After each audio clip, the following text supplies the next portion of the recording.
Good morning students. SSC और अन्य परीक्षाओं को ध्यान में रखकर शुरू किए गए श्रृंखला के अगले वीडियो में मैं चंदन सर आपका हार्दिक स्वागत करता हूं।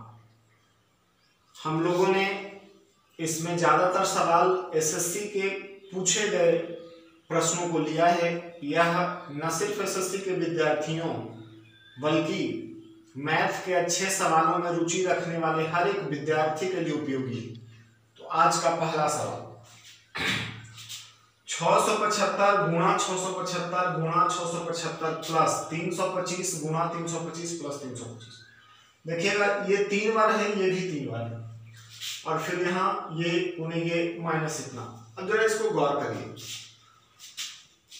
हम इस सवाल को ऐसे लिख सकते हैं क्या, 675 3 बार है, हम इसको 675 का क्यूब लिख सकते हैं क्या, इसको 325 का क्यूब लिख सकते हैं क्या, बटा यहां क्या होगा 67.5 है तो 67.5 को 675 बटा 10 गुणे 675 बटा 10 लिख सकते हैं। 325 बटा 10 325 बटा 10 माइनस 675 बटा 10 गुणे 325 बटा 10। अब आगे सोचिए, इस 10 गुणा 10 यानी 100, इसको कॉमन कर लीजिए तो 675 का क्यूब 325 का क्यूब 10 गुना 100 1 बटा 100 को हमने कॉमन कर लिया तो बच जाएगा क्या, 675 का स्क्वायर 325 का स्क्वायर माइनस 675 गुणे 325। अब क्या करिए, ये एक फॉर्मूला बनेगा। अगर आप इस टर्म को a मान लीजिए और इसको b मान लीजिए तो हो जाएगा a cube plus b cube. ये 1/100 को ऊपर भेज दीजिए तो ये 100 ऊपर चल जाएगा गुणा में और नीचे होगा a square plus b square minus ab। अब सोचिए इसका फॉर्मूला लिखते हैं, a प्लस b into a square plus b square minus a b और नीचे भी यही लिखा हुआ है a square plus b square minus a b. ये से ये कटेगा, ये a प्लस बी बचेगा तो a प्लस बी हमने 675 को a माना है, 325 को b तो 675 प्लस 325 ये जोड़ के 1000 आ जाएगा तो 1000 गुणे 100 100 गुणे 1000 3 और 2 5 0 2 2 4 5 0 तो ये देखिए चौथा ऑप्शन आंसर हो जाएगा। तो इस सवाल को समझाने के लिए मैंने इतना लंबा किया, ये शुरू में ही बनाया जा सकता था। अगला सवाल है, एक सीढ़ी दीवार के साथ झुकी हुई है, मतलब इस तरह लगा होता है और धरातल से अल्फा कोण बनाता है। आप जरा सोचिए, मान लीजिए कि ये धरातल है और ये दीवार है, करा यहाँ जो है धरातल से अल्फा कोण बनाता है जहां tan अल्फा 3/4 है। यदि सीढ़ी का जो पाद है वो दीवार के पाद से 5 मीटर, ये 5 दिया हुआ है तो सीढ़ी की लंबाई क्या है, ये निकालना है आपको, ये सीढ़ी की लंबाई। अब जरा गौर करिए कैसे बनेगा। मुझे दिया है कि tan अल्फा जो है 3/4 है, tan अल्फा बराबर 3/4 है। देखिए tan थीटा बराबर होता है लंब बटा आधार, तो अगर हम इसको अल्फा माने तो इसको कुछ मान लेते हैं x लंब बटा आधार 5 बराबर 3/4। यहां से अगर एक सम निकाल रहे हैं तो 5 3 15/4 है तो ये हो गया 15/4। लेकिन मुझे चाहिए कि इसका सीढ़ी का लंबाई यानी कर्ण, सीढ़ी की लंबाई कहने का मतलब इस त्रिभुज के लिए वो कर्ण होगा, वो होता है लंब स्क्वायर प्लस आधार स्क्वायर, तो 15/4 का स्क्वायर प्लस 5 का स्क्वायर अंडर रूट 15 का 225, 4 का 16 और 5 का 25। 25 में 16, 400, 400 225 कितना 625 बटा 16, 25 बटा 4 यानी 6.25। तो देखिए यही आंसर हो, ये इसका आंसर। अगला सवाल है ABCD एक चक्रीय चतुर्भुज है जिसके परिवृत्त का व्यास AB है और एंगल ADC 155 है, तो BAC क्या होगा। देखिए गौर करिएगा, SSC की जितनी परीक्षाएं इस बार हुई हैं, चाहे वो CGL, CPO या कोई और रहा हो, सब में इस तरह का सवाल पूछा जा रहा है। अगर आप सेट भी बना रहे होंगे तो ये सवाल मिल रहा होगा। ABCD एक चक्रीय चतुर्भुज, तो पहले तो ये सोचना है कि चक्रीय चतुर्भुज यानी साइक्लिक क्वाड्रिलेटरल कहते किसको है। एक ऐसा चतुर्भुज जिसके चारों शीर्ष बिंदु वृत्त की परिधि पर हो, वो चक्रीय चतुर्भुज होता है। कह रहा है कि ABCD एक चक्रीय चतुर्भुज है और परिवृत्त का व्यास AB है, AB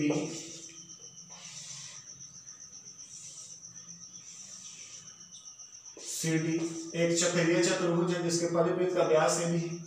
एंगल ADC ये एंगल दिया हुआ है 155 डिग्री, तो एंगल BAC कितना होगा ये मिलाना पड़ेगा और ये बताना है व्हाट। देखिए इस सवाल को हम फिगर नहीं बना सकते हैं। चक्रीय चतुर्भुज में सम्मुख कोणों का योग जो है 180 डिग्री होता है, तो अगर ये 155 है तो 180 माइनस 55 होगा।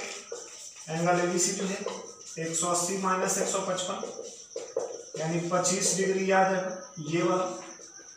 और एक दूसरा प्रॉपर्टी आपको पता होना चाहिए कि वृत्त के व्यास द्वारा परिधि पर बना कोण समकोण होता है।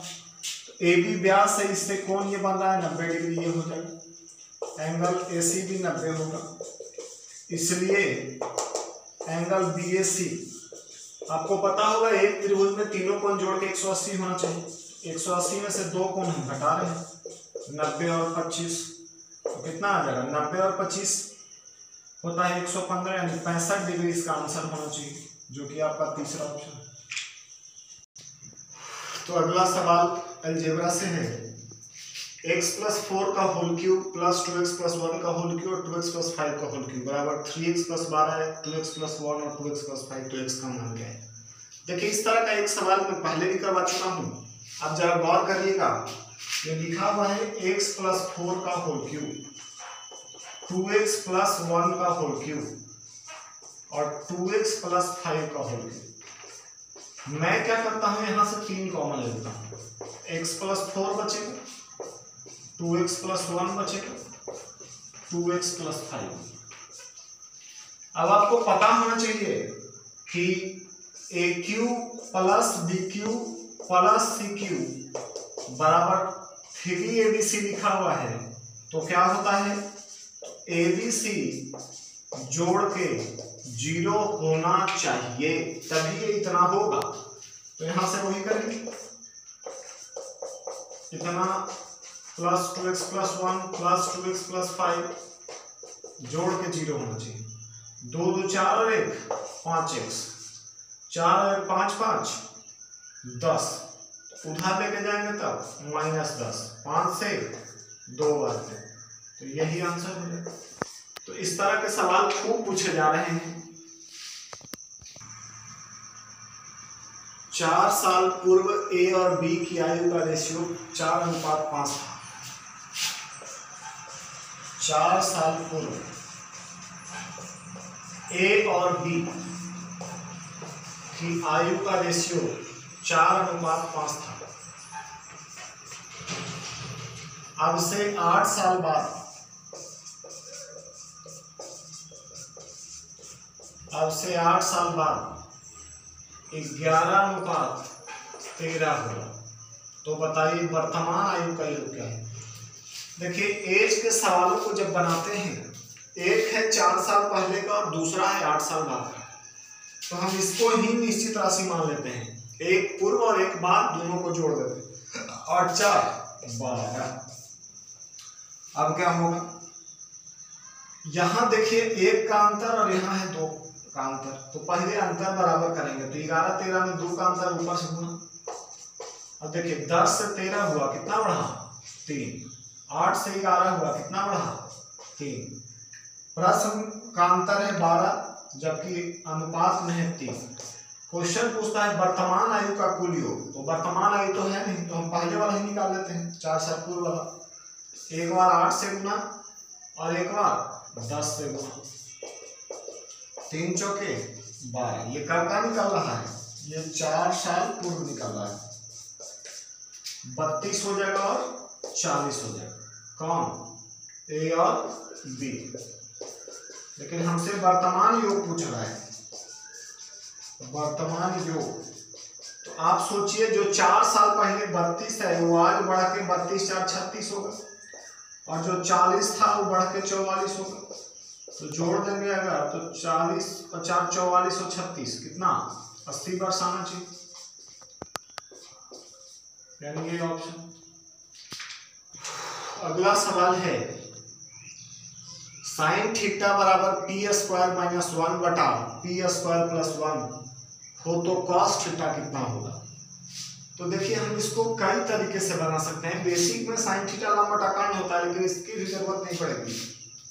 आप सोचिए ना, अगर कॉस स्क्वायर थीटा बराबर क्या लिखते हैं, 1 माइनस साइन स्क्वायर थीटा लिखेंगे क्या, और साइन थीटा का वैल्यू पुट कर दो, पी स्क्वायर माइनस 1 बटा पी स्क्वायर माइनस 1 बटा पी स्क्वायर प्लस 1, और इसका स्क्वायर कर देंगे।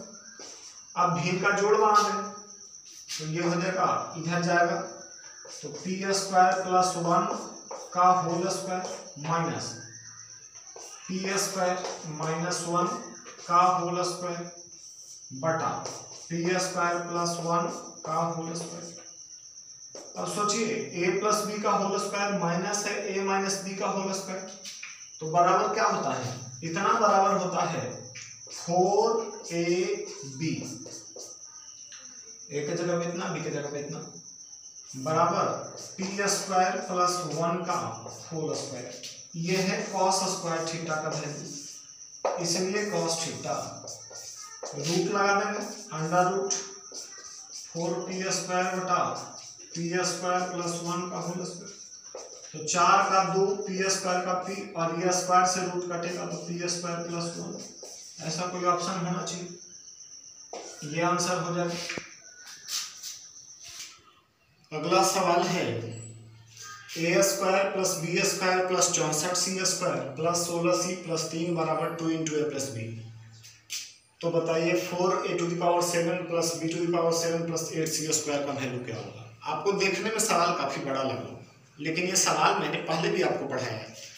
देखिए अलजेब्रा जब आप पढ़ेंगे, अभी बहुत जल्द हम लोग शुरू करेंगे, तो होता क्या है, a square plus b square plus c square बराबर 2 into a plus b plus c minus के रहने पर ए का वैल्यू निकालने के लिए ए बटा ए स्क्वायर, बी का वैल्यू निकालने के लिए बी बटा बी स्क्वायर, और सी का वैल्यू निकालने के लिए सी बटा सी स्क्वायर।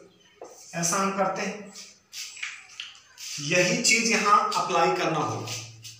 इसको हम क्या लिख सकते हैं, हम लिख सकते हैं ए स्क्वायर प्लस बी स्क्वायर 64 का सी स्क्वायर, सबको उधर ले चलते हैं, 2 into a plus b plus 16c तो माइनस 16c, और प्लस 3 तो माइनस 3।